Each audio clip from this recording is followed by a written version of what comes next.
रंजालि बैसागुनि गाहाम हामलायनाय आङो साफ्रोमनोबो बावहरनाय जाबाय।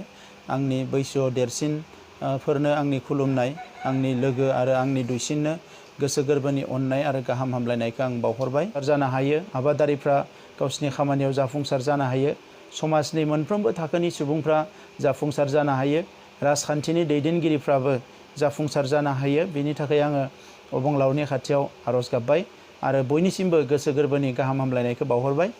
दा नैबे समाव एसे बुंनो गोनां जागोन दि कर'ना भाइरासनि गिख्रंथाव थासारिजों मुलुगनि सुबुंफ्रा जुजिगासिनो दङ आरो दिनै भारत सरकाराबो नारा नाथा नाजादों, आसाम सरकाराबो नाजादों।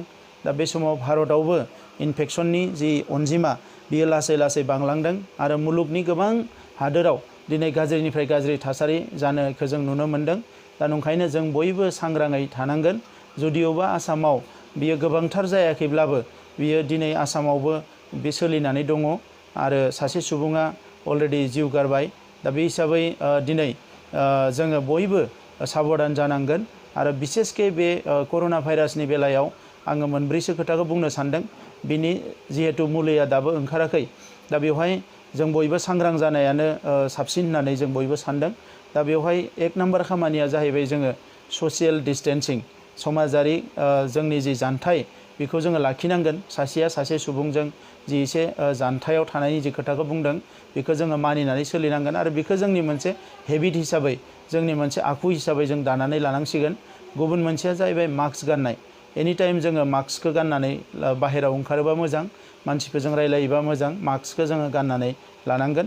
थामथिया जाबाय सेनिटाइजेसन, साबोनजोंनो जा जियानो जा जोङो आखाइफोरखौ सुनाय, साफा सुफायै थानाय, जायखिजाया मुवा बेसाद दाङोबा जों आखाइफोरखौ सुनाय, बेखौ जोङो कन्टिनिउ खालामनो हायोबा मोजां। आरो फर्थआ जाबाय डिसिप्लिन, जोङो मोनसे डिसिप्लिन मेनटेन खालामनांगोन जोंनि सोलिनायाव, अब्ला बे भाइरासआ जोंनियाव थाबैनो बारदेरनो हानाय नङा।